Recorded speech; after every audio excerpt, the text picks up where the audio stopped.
More than 1,300 people were detained across Russia on Wednesday for participating in nationwide anti-war protests, with some directly conscripted into the military, according to a monitoring group, after leader Vladimir Putin announced a partial mobilization of citizens for his faltering invasion of Ukraine.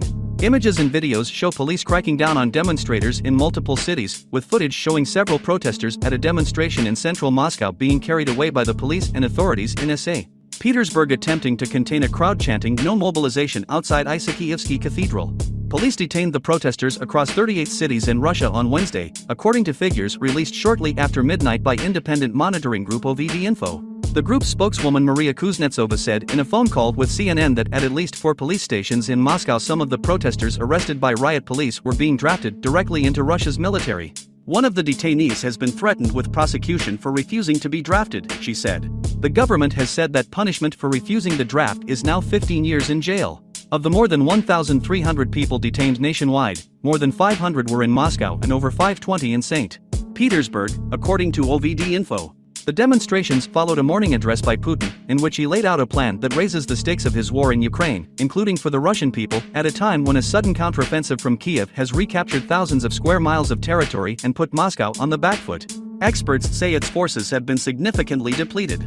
The announced partial mobilization would see 300,000 reservists called up, according to Defense Minister Sergei Shoigu. Putin said those with military experience would be subject to conscription and stressed that the decree, which was already signed, was necessary to protect our homeland, its sovereignty, and its territorial integrity. The decree itself does not apply solely to reservists. It allows the call-up of citizens of the Russian Federation for military service by mobilization into the armed forces of the Russian Federation. Putin raised the specter of nuclear weapons during his address, saying he would use all the means at our disposal if he deemed the territorial integrity of Russia to be jeopardized. He also endorsed referendums on joining Russia that Russian-appointed leaders in 4 occupied regions of Ukraine announced they would hold this week. Concern among Russian citizens was palpable on Wednesday, with travel agency websites showing a dramatic increase in the demand for flights to places where Russians do not need a visa. Flight sale websites indicate direct flights to such countries sold out through Friday at least. The protests, most of which appeared to have attracted a few dozen people, were another strong signal of the desperation felt by some. Dissent is typically swiftly crushed in Russia, and authorities have placed further constraints on free speech following the invasion of Ukraine. Footage from social media showed several protesters in Ulan-Ude in eastern Siberia carrying signs reading "No to war," "No to mobilization," and "Our husbands, fathers, and brothers do not want to kill other husbands and fathers. We want our fathers, husbands, and brothers to remain alive and not to leave their children as orphans. Stop the war and don't take our people," one protester said.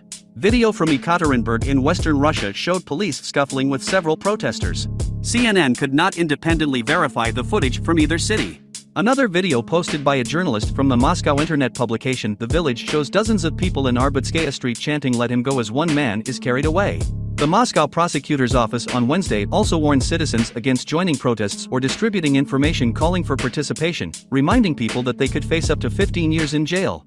Putin's partial mobilization announcement was condemned by Western leaders, many of whom were meeting at the opening of the UN General Assembly in New York.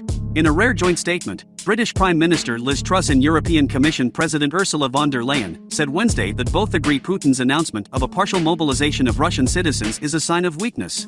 Ukraine remained defiant in the face of the announcement, with President Volodymyr Zelensky telling the UNGA in a pre-recorded address Wednesday that Russia was afraid of real negotiations, and pointed to what he characterized as Russian lies. "Russia talks about the talks but announces a military mobilization," Zelensky said. "Russia wants war.